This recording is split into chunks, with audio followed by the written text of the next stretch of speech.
No Divã do Gicovati.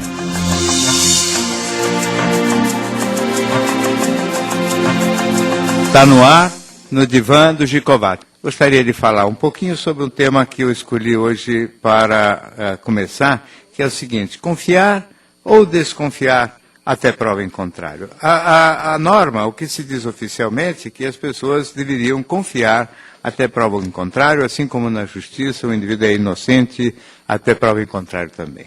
Acontece que quando a gente confia até prova em contrário, quase sempre, caso aconteça a prova em contrário, a gente já foi violentado, roubado, foi tripudiado, quer dizer, houve uma violência contra nós, contra a qual a gente não se defendeu. Então, essa política de confiar nas pessoas até prova em contrário, me parece altamente periculosa, principalmente porque pelo menos metade ou mais da metade das pessoas não são tão confiáveis. De maneira que quando a gente confia em criaturas que mentem, por exemplo, criaturas que não são portadoras de grande sentimento de culpa, que não têm princípios muito claros e, portanto, não têm uma coluna vertebral, uma maneira de ser e de se comportar muito consistente, que mudam de opinião com facilidade. Em geral, essas criaturas também são simpáticas, extrovertidas, não raramente são espertos, sedutores, se fazem passar por amigos confiáveis, e para depois dar o bote. Evidentemente que se a gente cai nesse tipo de conversa, se a gente se deixa seduzir por este tipo de envolvimento, a chance da gente se magoar, de sofrer bastante, de ficar bastante prejudicado é muito grande. De maneira que é preciso muito cuidado para que realmente essa coisa de confiar até prova em contrário não seja uma enorme faca de dois gumes, alguma coisa muito perigosa e algo que possa vir a fazer muito, muito mal para a gente, não é? Então é preciso talvez tomar um pouquinho mais de cuidado com este tipo de raciocínio, porque essas pessoas aparentemente confiáveis, numa hora elas dão o bote, quer dizer, é preciso realmente levar em conta todos os detalhes da maneira de ser da pessoa com outros também, com terceiros. Quer dizer, se for uma pessoa casada ou que tem um vínculo afetivo, que seja uma pessoa leal e fiel ao seu parceiro, qual o seu comportamento como filho, como pai, como é que é o procedimento desse indivíduo com os seus amigos, qual é a atitude dele perante as leis, se é um indivíduo que respeita regulamento ou não. Ou seja, todos esses pequenos detalhes que aparentemente a gente não dá muita bola, deveriam ser levados muito em conta para que a gente viesse com o tempo e com muita calma, se nada disso, nada de negativo aparecer, a gente vier a confiar na pessoa. Ou seja, em princípio o ideal é desconfiar, até prova em contrário, desconfiar, porque se nessas condições a gente, vamos dizer, tem menos chance de se magoar. As pessoas são muito mais difíceis do que se pensa, as pessoas são muito mais dissimuladas do que a gente gostaria, e muitas vezes, se a gente for ingênuo neste mundo, a gente acaba se machucando e muito, porque efetivamente existem muitas pessoas que nos iludem, muitas pessoas que abusam, quando a gente, principalmente se a gente for uma pessoa do tipo que confia mais ou menos facilmente e mais ou menos rapidamente acredita na maneira de ser e principalmente só nas palavras das pessoas. É preciso levar em conta também as ações, quer dizer, como as pessoas efetivamente se comportam, e não apenas o que elas dizem, porque às vezes elas falam bonito e na realidade têm comportamentos bastante duvidosos na prática do dia a dia. Muito bem, essas são as considerações que eu queria fazer hoje, e agora temos já nosso primeiro ouvinte na linha. Seu nome, por favor? Eu preciso dizer mesmo? Não, qualquer nome serve. Só eu vou falar Ana. Ana, tá bom. Então, pelo seguinte, muito prazer em falar com o senhor, viu? Igualmente. Eu adoro o senhor, desde sempre, li todos os seus livros, desde o primeiro até agora. Mas, enfim, o que eu queria perguntar é o seguinte: eu conheço tem um casal mesmo, um homem e uma mulher, que eu conheço, que são irmãos, e vivem juntos, os pais faleceram e tal, e eles estão juntos. Só que nunca nenhum dos dois se casou. E aí eu fico pensando assim, isso é uma relação normal ou isso é uma fuga da vida afetiva e sexual de envolvimento com outras pessoas? Enfim, isso é normal. Qual é a idade deles, Ana? Agora, eles estão com 57, 50 e pouco, mas a vida inteira, ficaram assim. E eles, os pais faleceram há 10, 9 anos. E eu não posso dar muitos detalhes, porque eu tenho medo de que... Não quero muito, né? Não quero muito detalhes. É muito desagradável. Você também tem mais ou menos essa faixa de idade? Eu tenho 50 anos. E, de certa forma, na verdade, eu sou parente deles. Sim. Mas acho isso deles sempre muito estranho. E acho que é interessante, assim, que ninguém fala nada, ninguém acha nada normal. Um dia desses eu estive falando com uma pessoa que os conhecia, mas você acha que isso está certo, que é por aí? Não, é porque ficaram sós, então estão se amparando. Sim. O que você acredita mais? Que exista algum tipo de intimidade entre os dois? Não, eu acho que exista um tipo de vida homossexual, deles, cada um com parceiros outros e querem esconder isso? Ou simplesmente eles se sentiram de tal maneira bem aconchegados entre si, dois irmãos, que resolveram nenhum dos dois se casar e ficar basicamente vivendo a vida desta vida? Essa terceira opção, eu acho. Então. Mas mesmo assim se deixa de vivenciar toda uma vida fora, né? Tem muito... Mesmo assim eu acho estranho. Não há dúvida que é estranho, sim, mas de todo modo existe a possibilidade, sim, disto funcionar desta maneira, e acho que eu já ouvi algumas histórias deste tipo, não é a primeira. Eu conheço outras parecidas em que as pessoas realmente têm uma relação de irmãos tão consistente e tão sólida que realmente conseguem viver, vamos dizer, muito agradavelmente, fazendo companhia, se sentindo aconchegados e mais ou menos plenos um com o outro, de modo que não sentem, vamos dizer assim, grande anseio, grande necessidade, e talvez nem procurem muito outros tipos de parceiros sentimentais, não é? E provavelmente resolvem a sua vida sexual com aventuras esporádicas ou coisas do gênero, que também pode acontecer. Não é comum, mas também não é a primeira história que eu ouço. Também não acho que, em princípio, tem que ser motivo de desconfiança ou de aspecto negativo. Muito obrigado pelo seu telefonema. Temos mais um ouvinte na linha. Seu nome, por favor? Amé. Oi. Olha, abaixa o rádio, por favor. Oi. Pronto, outra vez. Agora o seu nome. Amélia. Pois não, Amélia. Tudo bem, doutor? Tudo. Ai, doutor, o meu problema é o seguinte. Eu não sei o que está acontecendo comigo, que de manhã, quando eu vou escutar o jornal do canal da Globo, e passa aquele pessoal, geralmente assim, aconteceu um acidente de moto, eu já penso no meu filho, tudo coisa ruim, né? E quando sai esses assuntos de pedófilos, eu também penso... meu Deus, será que meu filho vai fazer isso? Quantos anos tem seu filho? Ele tem 26. Sim. Não, mas ele anda de moto? Não, ele tinha, agora não tem mais, mas ele tem caminhão, né? Sim. Ele não tem moto e você tem medo que ele vai ter acidente de moto? Não, eu penso nisso, mas penso em outras coisas também ruins, né? Em acidente. Mas o que está me incomodando mais é isso aí. Quando eu vejo esses assuntos que... tio pegou sobrinha, tudo assim eu penso, ai meu Deus, será que meu filho vai acontecer isso com ele? Sabe? Que ele vai fazer isso com alguém?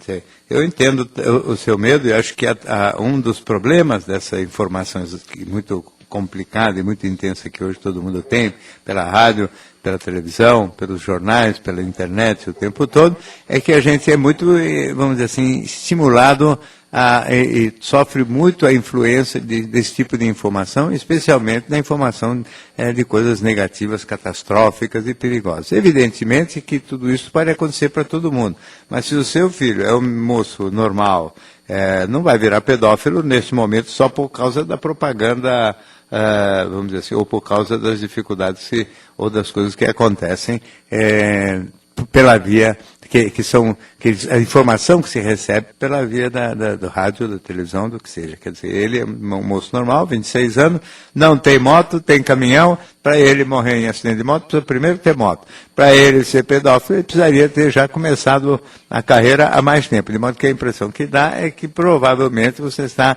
com medos um pouco exagerados, talvez um pouco aflita, porque hoje em dia existem muitos riscos mesmo, mas acho que neste caso você está tirando um pouquinho da proporção. Muito obrigado pelo seu telefonema. Tem aqui um e-mail do Eduardo, que nos escreveu o seguinte: doutor Flávio, em seus comentários, o senhor geralmente desestimula as pessoas a se separarem em busca de relações de melhor qualidade, estimulando-as a manter a relação conjugal atual e alertando para as perdas causadas pela separação.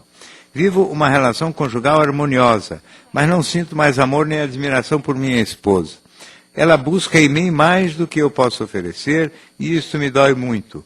Vejo a separação como uma atitude de respeito a ela e a mim, pois ambos merecemos ser amados e admirados por seus parceiros. Fiquei com a impressão que o senhor acredita que não vale a pena buscar uma relação melhor e que devemos ficar acomodados numa relação medíocre, mesmo quando não há mais amor nem satisfação pessoal. Será que entendi mal seus comentários? Ô Eduardo, eu acho que você entendeu mal, sim.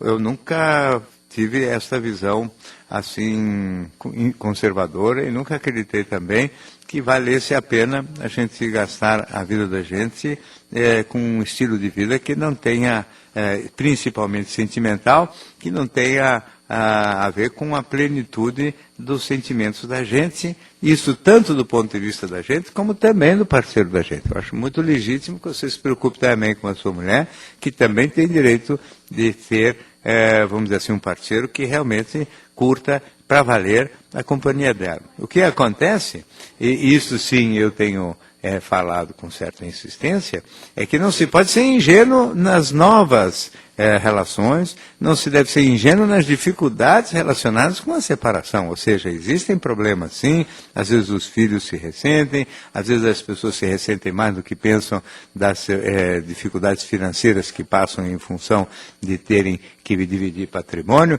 enfim, alertar para o tamanho das dificuldades não significa estimular para que as pessoas fiquem mal acompanhadas e mantendo um relacionamento medíocre à toa. Eu acho apenas que significa que a gente tenha que ser mais cauteloso nos detalhes, tanto que envolvem a separação, quanto também naqueles que envolvem os novos relacionamentos, ou seja, a necessidade de ser o mais possível criterioso, cauteloso e cuidadoso nos relacionamentos que venham a ser construídos depois, para não se repetir problemas que de alguma maneira já aconteceram nesse relacionamento. Não sou absolutamente conservador, acho que cabe separar, sim, quando as relações são de qualidade equivocada e mesmo quando são relações calmas, serenas, mas não estimulantes e não ricas, porque a relação afetiva tem que ajudar as pessoas a crescer como criaturas, a se enriquecer internamente. Porém, há problemas na separação. O que não pode é dizer assim, não, se não dá certo a gente separa e estimular os jovens a ir fazendo as suas bobagens de casando e descasando, como se isso aqui fosse trocar de camisa. É complicado, mas vale a pena fazer se realmente a coisa está pobre e está desinteressante, tanto para você quanto para a sua esposa. Muito obrigado pelo seu e-mail. Mais um ouvinte na linha, seu nome, por favor? É Flávio. Pois não, Flávio. Oi, doutor Gicobati, tudo bem com o senhor? Tudo em paz. Que ótimo. Não, doutor Gicobati, é o seguinte, eu ouço o senhor já desde o início da programação, né? Pois não. E eu falei, a hora que der certo eu vou conversar com ele e pedir uma orientação, né? Pois não. A minha filha tem toque. Ela hoje está com 31 anos, né? Sim. Começou lá pelos 20... Então, toque é transtorno obsessivo-compulsivo. Que tipo de transtorno ela tem? Ela repete rituais, ela tem pensamentos obsessivos? Qual é o tipo de toque que ela tem, Flávio? Ela sempre se queixou que ela vê muito, tipo assim, milhões de ovinhos, milhões, como se fossem vermes, devorando ela. Sim. Ela sempre se queixou disso. Começou lá pelos 24 anos, mais ou menos. Sim. Ela está com 31 para 32. Sim. E não consegue trabalhar, já entrou e saiu da faculdade 3 vezes, né? Ela não consegue chegar nos horários. Por causa desses ovinhos ela fica preocupada e tem hábitos de higiene exagerados ou não? O senhor falou tudo, exatamente. Então, por exemplo, chuveiro, banhos de 2h30, ela leva o relógio para tomar banho. Sim. E ela não sai do chuveiro enquanto não der aquelas 2 horas e pouco de banho. Sim. E para fazer suas higienes fica horas no banheiro, né? Sim. E na faculdade ela entrou e saiu já 3 vezes porque ela não consegue também cumprir horários. Sei. Então não consegue trabalhar, tirar a carta de motorista, nunca namorou, nunca. Sim. E eu só queria perguntar para o senhor, já passamos por dezenas de médicos, dezenas. Inclusive até aquele famoso lá que atende no Hospital das Clínicas, Gaetar, né? Gattaz. Gaetar. Até com ele nós passamos. Mas nós notamos que sempre os remédios são os mesmos. Desde o início, mesmo mudando o médico, é sempre aqueles Rivotril da vida e aqueles semelhantes, entendeu? Só queria saber, será que isso não tem cura? Então, Flávio, deixa eu lhe dizer o seguinte. Na realidade, é muito difícil tratar esses transtornos obsessivo-compulsivos. Realmente não é... Quem disser que é fácil é mentiroso. Quem disser que também não existe a necessidade de usar a medicação e que as medicações são limitadas, quer dizer, são alguns tipos de tranquilizantes e antidepressivos e mais nada, só que isso tem que ser associado ao uso também, quer dizer, algum tipo de psicoterapia. Quase sempre hoje se pensa em psicoterapias da linha comportamental, quer dizer, cognitivo-comportamental, como uma coisa que junto funciona como adjuvante e determina a soma das terapias com... que não, na minha opinião pessoal, não é nem a terapia comportamental que é a melhor. São terapias abertas, ecléticas, onde se faz um pouco de tudo, onde a gente aconselha, onde a gente interpreta e onde a gente também sugere etapas evolutivas de natureza, vamos dizer assim, progressiva, com o intuito da pessoa conseguir chegar mais perto do seu equilíbrio.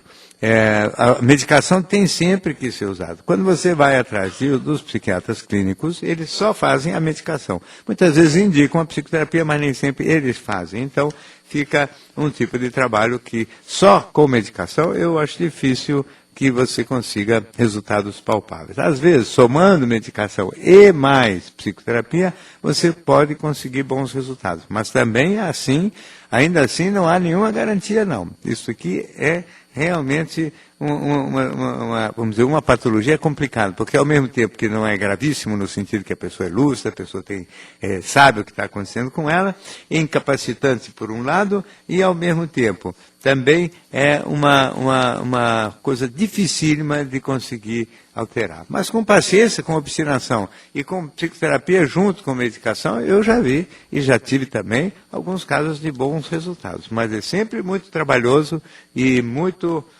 necessita de remédio, sim. E que os remédios são sempre mais ou menos esses. Aqui não é só medicação, mas medicação também ajuda. Muito obrigado pelo seu telefonema. Lamento a situação complicada em que se encontra a sua filha. Também depende da gravidade do toque. No caso dela, parece ser bastante severo mesmo, né? Temos mais um outro ouvinte na linha. Seu nome, por favor?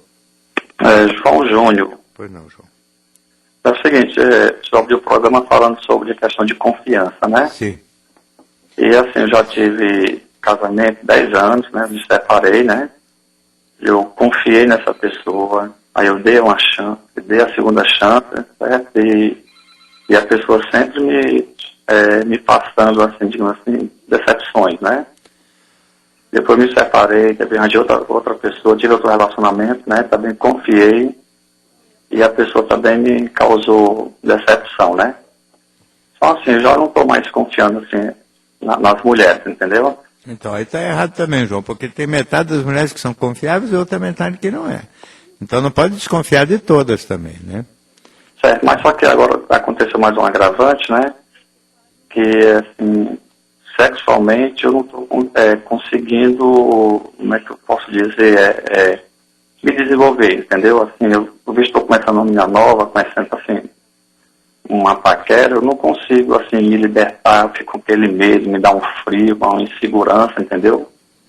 Aí eu queria, assim, saber se realmente o problema é psicológico. É puramente psicológico. Não era assim antes, ô João? Não, quando eu era casado, funcionava tudo normalmente, sabe? Normalmente, quer dizer, foi depois que... O casamento foi, aí eu fiquei assim, não tô assim, tô até tomando, assim, de vez em quando que eu tô saindo, pela insegurança, estou tomando aqueles remédios, né? Sei. E aí funciona melhor? Funciona normal. Então, aí você deveria mesmo fazer isso. Quer dizer, quando sai no começo, você então, até você se sentir seguro e à vontade com a moça, não é grave você usar esse tipo de remédio, porque quebra um galho e aumenta a autoconfiança. É evidente que nessas duas experiências que você está contando, você teve aí algumas experiências, vamos dizer assim, traumáticas, né, negativas, e ficou um pé atrás, talvez agora, finalmente, um pé atrás em relação à mulher, às mulheres em geral. E aí ficou um pé atrás exagerado, porque, na verdade, você tem que ter esse critério, como eu falei na abertura. Tem pessoas confiáveis, tem pessoas que não são. A gente desconfia no início, e o namoro existe justamente para isso, para que passem as semanas e os meses, e a gente vê se o comportamento da pessoa é um comportamento constante, coerente, consistente, que vale a pena a gente vir a desenvolver, e uma entrega, vamos dizer assim, inclusive sentimental. Porque muitas pessoas, as mais românticas, elas fazem tudo o contrário. Elas primeiro parece que se entregam, e depois é que elas começam a verificar direitinho para ver quem é a pessoa com a qual elas são envolvidas. Tem que ser o contrário, o indivíduo tem que primeiro verificar muito bem com quem está, para depois pensar se é ou não o caso de você abrir o seu coração. Então, um pouquinho mais de calma, um pouco mais de paciência, um pouco mais de obstinação e de tranquilidade, até conseguir ter um pouco mais de firmeza para abrir o seu coração. Porque se você abre primeiro para depois ver quem é a pessoa, o risco é realmente muito grande. Muito obrigado pelo seu telefonema. Temos aqui um e-mail que é da Mara. Doutor, tenho uma filha de 25 anos que tem preocupação exagerada com o corpo. Examina-se, compara-se com todas as mulheres que passam pela sua frente.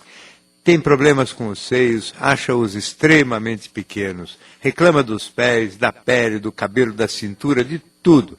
Ela era uma moça bastante bonita, extremamente fotogênica. Não a eduquei para ter esse tipo de comportamento.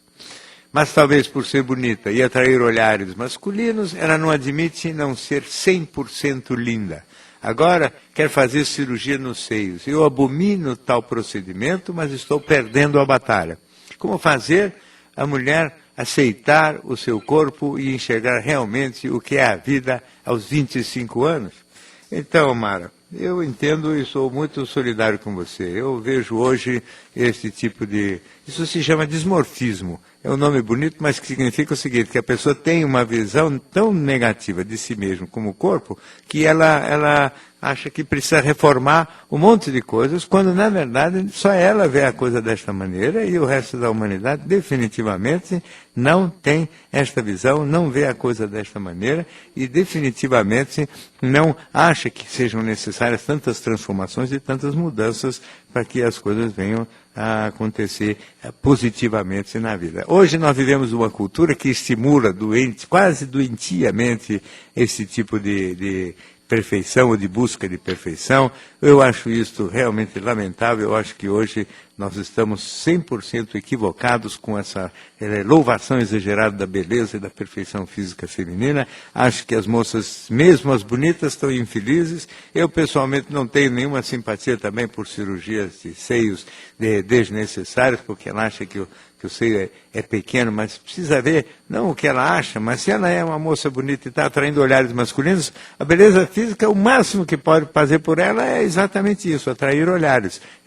Ainda assim, essa atração de olhares também não resolve problema nenhum, apenas ajuda a abordagem, o primeiro momento da aproximação física, mas a continuação vai depender do caráter, da inteligência, da formação, da simpatia, de outros ingredientes que ela possa ter e que são realmente essenciais para o longo prazo e para o convívio profundo e consistente das relações entre as pessoas. De maneira que eu fico só triste porque a sua filha é quase que uma vítima de uma doença social coletiva em que as moças estão totalmente obcecadas pela perfeição física, como se gente que não fosse perfeito não tivesse espaço neste mundo. Isso é o fim da picada, mas é assim que estão as pessoas hoje e é assim que você tem que torcer para que o bom senso, vamos dizer assim, acabe reinando na sua casa. Não abra mão da sua posição, não perca a batalha da cirurgia dos seios. Eu acho que você vai fazer um bem à sua filha que talvez com mais um tempinho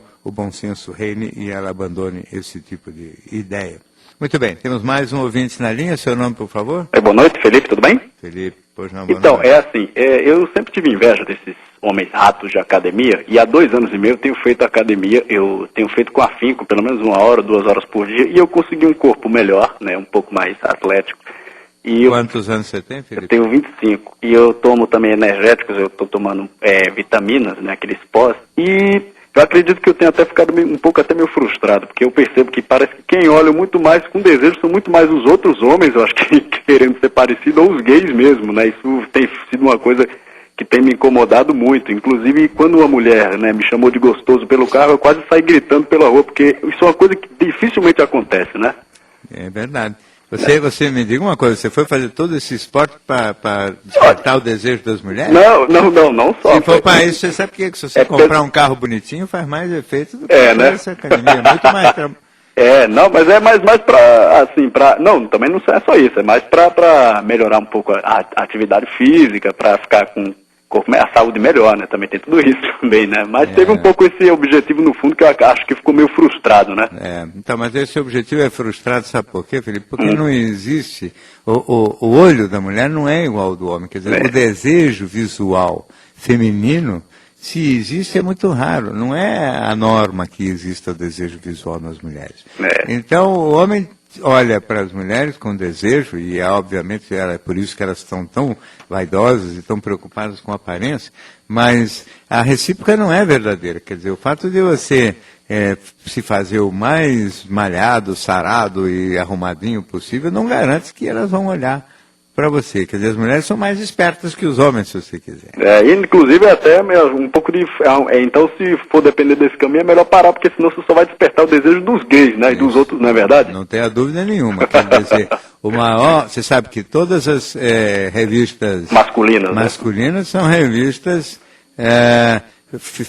basicamente de aceitação dos homossexuais masculinos, porque efetivamente o que acaba acontecendo é que eles têm o desejo visual, como somos todos nós homens, só que direcionado para um corpo masculino. Então, o homossexual masculino tem um fascínio pelo corpo masculino muito maior do que as mulheres têm como fascínio pelo corpo masculino. As mulheres, na verdade, elas têm uma observação mais generalizada acerca do ser humano. Elas se preocupam com outros aspectos também, elas se preocupam com o caráter, se preocupam com a personalidade, com a posição social, a inteligência, senso de humor. Elas gostam de admirar o homem mais amplamente, mais genericamente, e, portanto, tem um interesse maior num conjunto de coisas que não seja simplesmente a aparência física. A mulher tem um olhar mais amplo, mais genérico, mais, vamos dizer, mais completo, mais integrado. Uma maneira de olhar o homem que, na verdade, é muito mais inteligente. Aliás, os homens, mesmo seduzidos e fascinados pela aparência física feminina, deviam aprender com as mulheres a olhar todos esses aspectos de personalidade, de caráter, de detalhar com toda a cautela todos os aspectos antes de se encantar tão facilmente, às vezes, pela beleza feminina, como costuma acontecer. Felipe, se o seu objetivo é conquistar as mulheres malhando 1 hora, 2 horas por dia, acho melhor você já ir mudando de rota e fazendo meia hora por dia, que já é mais que suficiente para a saúde. Se for só para a saúde, você está exagerando. Se for para mais do que isso, acho que os seus objetivos vão ficar meio frustrados mesmo. Muito obrigado pelo seu telefonema. Temos agora mais um ouvinte na linha. Seu nome, por favor? É o Fábio. Pois não, Fábio. Boa noite a todos aí, pessoal do escutou. É que eu tenho um filho de pouco mais de 3 anos. Ele é super competitivo. Tudo que vai ser feito com ele, ele quer ganhar. A brincadeira mais simples que se faz, ele quer sair na frente. Se ele não consegue, ele se recolhe, vai para um cantinho, fica triste. E eu gostaria de saber se eu posso trabalhar isso, né, com ele, como é que eu posso agir para poder estar corrigindo isso com ele. Com 3 anos de idade? Com pouco mais de 3 anos ele é assim. Ele fica triste, qualquer coisa a brincadeira mais simples. Se ele não chegar primeiro, se ele não achar primeiro, ele fica chateado e vai pro cantinho, sai da brincadeira. Aí eu tenho que chamá-lo, tentar explicar para ele que é uma brincadeira, que todo mundo tá ali, é só uma brincadeira, né? Mas ele é competitivo dessa forma. Eu não sei se... Ele é muito ativo também, né? Mas isso é bem incomum, Fábio. Eu não saberia nem muito bem como encaminhar isso. Mas, de todo modo, eu acho que você deveria, de todo modo, desestimulá-lo a todas as atividades que fossem competitivas, porque não é um bom caminho esse, e não é um bom começo, não é? Porque ele vai perder muitas guerras ainda, né?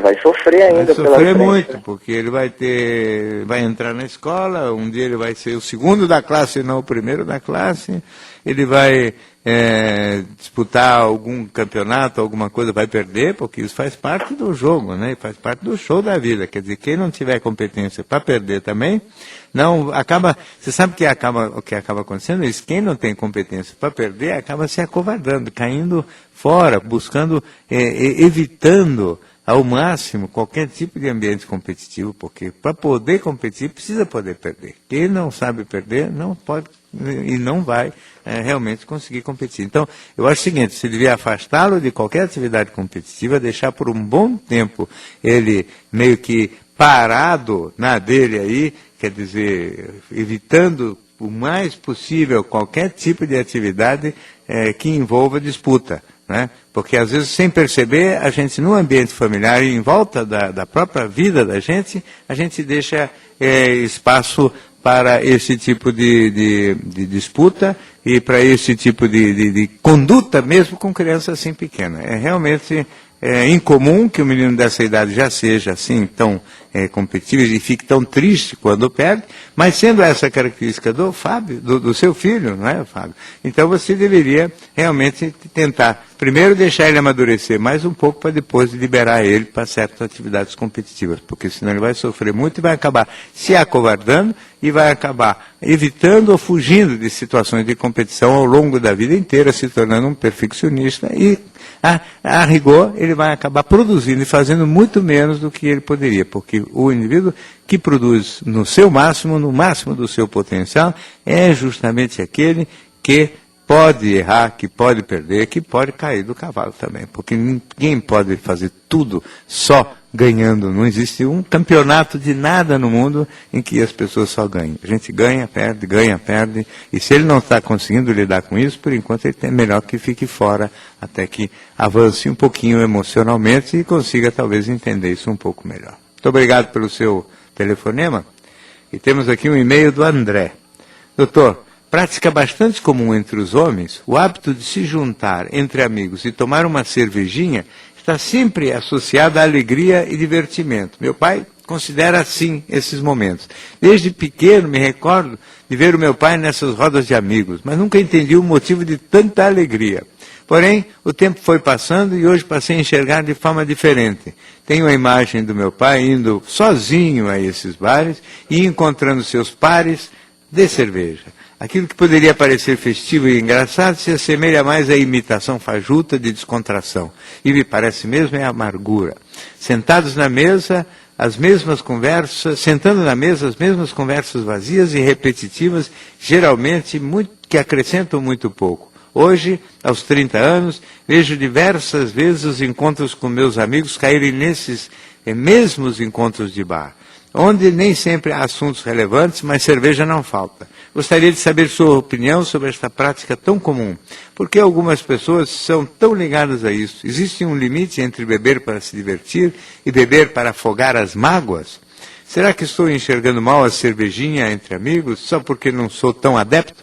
Ô André, um pouco você está implicado, sim, com a cervejinha entre amigos, afinal de contas, ela, às vezes, primeiro, nem sempre é grande quantidade, muitas vezes o indivíduo gosta de sentar no bar para jogar a conversa fora mesmo, né?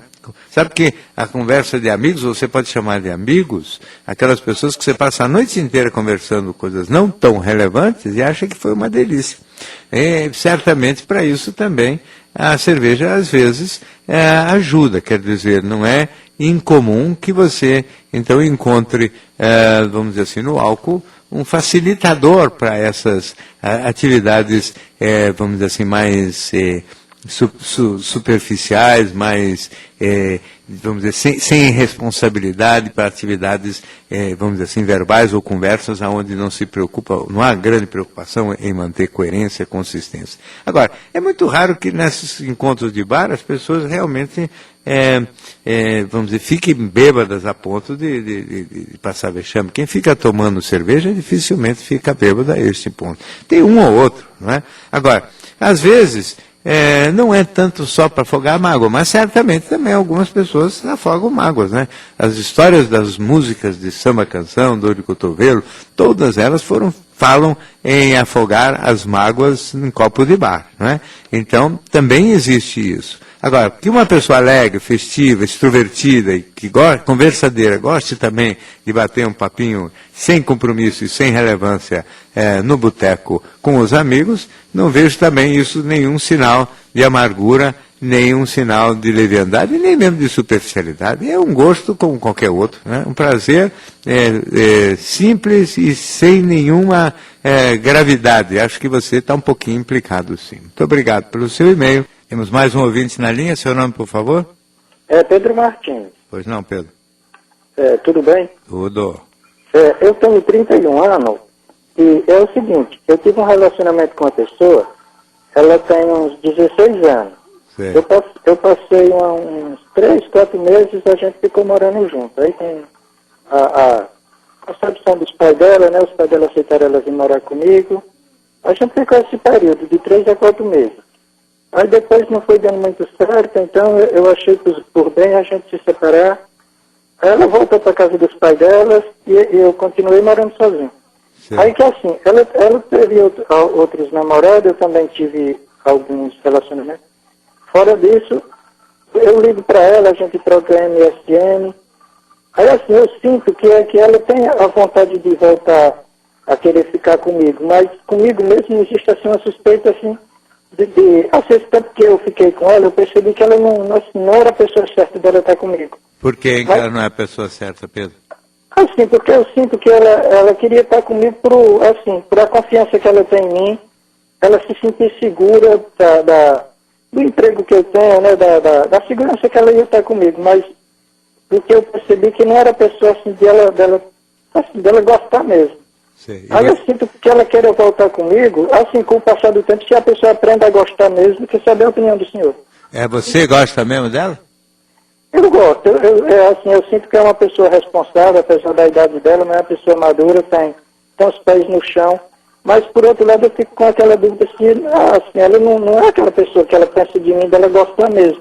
Eu acho que ela fica mais por a segurança que ela tem em mim Mas Pedro, como é que você sabe que ela não gosta mesmo de você? Então eu fico pensando assim, que com o passar do tempo, pode ser que a pessoa volte a gostar. Não, mas eu quero saber por que você acha que ela não gosta. Que sinal ela deu de que ela não gosta tanto? Assim, porque às vezes... Ela não é amorosa, não é carinhosa, não é dedicada? Exatamente. O senhor agora chegou no ponto fundamental. Assim, porque existe a maneira de gostar, assim, na minha concepção, eu via mais que ela estava por o aconchego da minha situação. Sei. Não assim como pessoa, como... O senhor entende, né? Entendi perfeitamente. E você estava gostando da pessoa dela? Isso E como mesmo. é que é do ponto de vista sexual essa relação, Pedro? Eu não entendi, senhor. Do ponto de vista sexual, foi bem a relação?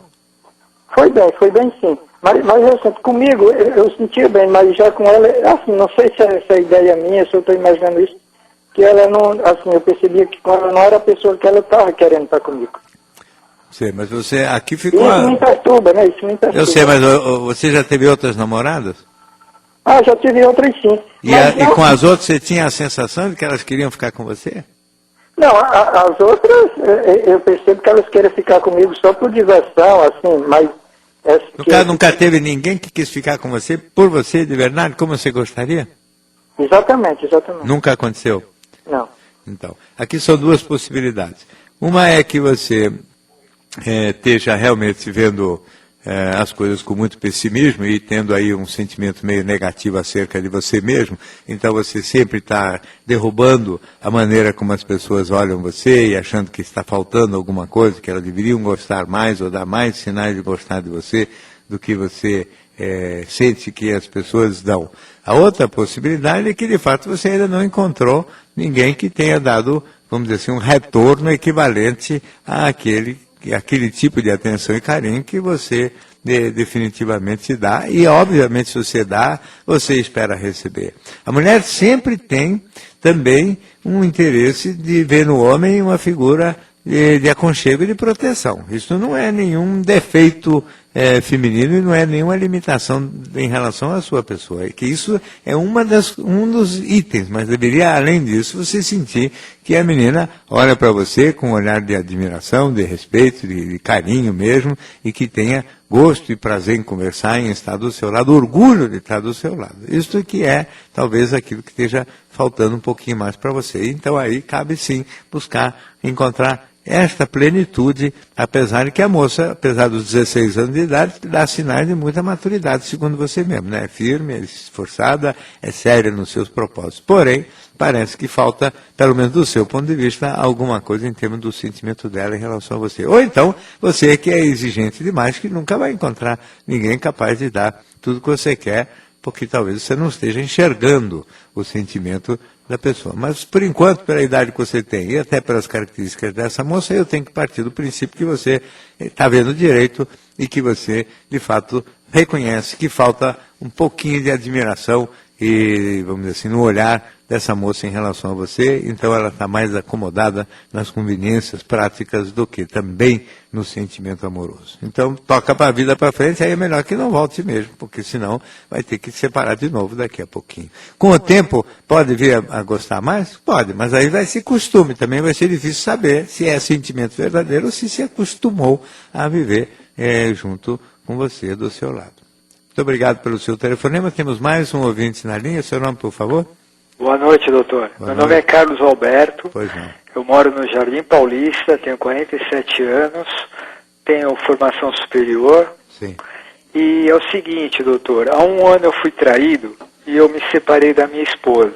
Sim. E atualmente, há uns 4, 5 meses, eu comecei a entrar em salas de bate-papo na internet. Sim. E com relacionamento com mulheres, né? E aí eu mal começo a conversa, eu já sinto a necessidade de ver a pessoa, né, a mulher que está teclando comigo, principalmente em atos, assim, íntimos, né? E eu queria saber se isso é um distúrbio, se eu preciso tratar isso, ou se é natural por ter ocorrido essa traição, essa separação, né? Porque isso tá aumentando e eu não sei, eu tô ficando meio viciado nisso, entendeu? Eu não tenho dado oportunidade para conhecer a pessoa integralmente, mas sim só no aspecto físico. Eu gosto de me exibir para a pessoa e gosto que a pessoa se exiba para mim. Sim. Eu queria saber se isso é um distúrbio, se eu tenho que tratar isso ou se isso com o tempo vai passar. Então, isso, evidentemente, o caso Alberto é um elemento que envolve só a parte sexual. Você não está interessado em envolvimentos sentimentais? Eu estou com medo. Por ter sido traído, eu estou com medo. Então, esse que talvez seja o elemento. Quer dizer, por ter sido traído, você hoje está com medo de envolvimento sentimental, né? Então, aí fica só no mundo do erótico. O mundo do erótico existe na vida real. Você ficar saindo na noite, balada, ou então prostíbulos, etc. E ficar trocando carícias eróticas com outras mulheres, ou então fazer o que você tem feito, que é ficar, na verdade, trocando estímulos eróticos pela internet e cada um se masturbando. Não é isso que acaba acontecendo? Na minha idade, 47 anos... Nenhum problema. Nenhum problema. Aliás, eu, na minha cabeça, eu penso o seguinte, que se você sai com uma prostituta, não é muito diferente do que acontece na internet. A única coisa é que, em vez de você se masturbar sozinho, você vai terceirizar a masturbação. Mas é uma relação tão superficial e tão, vamos dizer assim, sem consistência quanto aquela que acontece no mundo virtual. Aliás, o sexo virtual tem... que ganham adeptos a cada mês, não é? Cresce o número de adeptos a ponto de a gente poder imaginar que deve decrescer o número de pessoas muito entusiasmadas com o sexo casual real, porque no sexo casual real existem riscos de doença, existem riscos existem gastos muito maiores de dinheiro, existem perda de tempo, bebida, quando é embalada, enfim, um monte de outros aspectos, e principalmente o aspecto que para os homens é sempre muito relevante, que é você ter que, depois da relação, ter que ficar arrumando um jeito de cair fora rapidinho, porque o clima fica muito desagradável. E na internet acabou a relação, você desliga a maquininha e pronto, não é? A relação propriamente não é a palavra, porque também a relação sexual só existe quando existe sentimento, envolvimento, amizade, companheirismo, quer dizer, coisas do mundo sentimental, que pelo jeito, por enquanto, não está te interessando, porque isso sim, você ficou aí meio traumatizado e por enquanto está avesso a esse tipo de intimidade. Então sobra o sexo, e o sexo casual, na minha cabeça, tanto faz, se ele é virtual ou se ele é real, ele é igualzinho. Obrigado pelo seu telefonema. Temos aqui o e-mail da Roberta, que nos escreveu o seguinte: doutor, tenho 30 anos, comecei a sair com um rapaz 1 ano mais jovem, há pouco tempo. O que me chamou a atenção é que ele sempre veio com um discurso de relacionamento sério, baseado no amor e de ter uma família.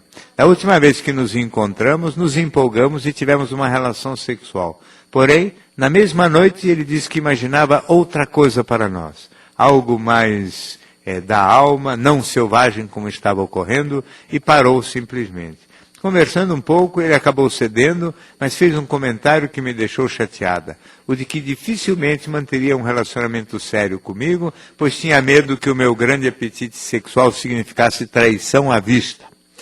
O fato é que depois disso ele não me ligou mais. Cheguei à conclusão de que alguns homens, ou talvez a maioria, gostem de ter uma santinha em casa para justificar puladas de cerca com amantes ou prostitutas. Quando eles encontram uma mulher que gosta realmente de sexo, se assustam e preferem, com algumas exceções, curtir só aquele momento. Essa conclusão está correta? Roberta, a conclusão está parcialmente correta e parcialmente equivocada. Na realidade, os homens não querem uma santinha em casa para justificar as puladas de cerca. Eles querem uma santinha em casa porque eles têm medo de não dar conta das mulheres sexualmente mais exuberantes. A verdade é que os homens sonham com essas mulheres mais exuberantes, mas eles têm medo de não dar conta, quer dizer, medo de que elas vão ter uma sensualidade e um erotismo muito maior do que a disponibilidade que eles têm, e de maneira a que eles tem uma sensação de que se eles não derem conta, aí sim, não é? A sexualidade da mulher vai transbordar os limites da relação combinada, e é como se a mulher não tivesse um autocontrole suficiente para gerenciar a sua própria sexualidade. E aí então seria o risco da traição à vista. Exatamente o que ele falou, eu acho que é mais sincero. Né? Agora, não são, sabe, antigamente era exatamente essa ideia que os homens tinham das mulheres em geral. Os pais controlavam as suas filhas até entregar na mão dos maridos, que controlavam as suas mulheres o tempo todo, porque a ideia era essa: se a mulher fosse deixada solta, sozinha, ela não teria competência para gerenciar a si mesma. O que definitivamente não é verdade.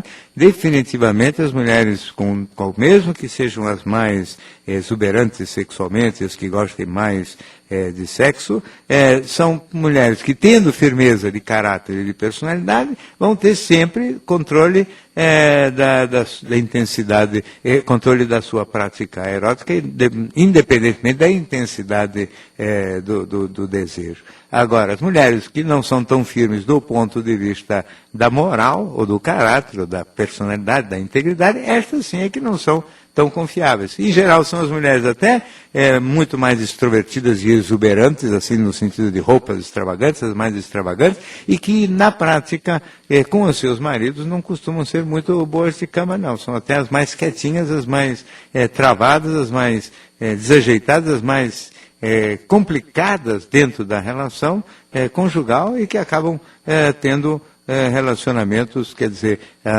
extraconjugais. São as mulheres frias no casamento as que mais frequentemente têm relacionamentos extraconjugal, e não as mulheres exuberantes como você. Não mude nada. Há de ter um homem que não seja tão medroso e que não vai fugir da sua sensualidade. Muito obrigado pelo seu e-mail. No Divã do Gikovati tem produção de Diego Matoso e Fernanda Campanucci. Os trabalhos técnicos de hoje foram de Jair Zúculo, a direção nacional de jornalismo é de Marisa Tavares. Boa noite. No Divã do Gicovati.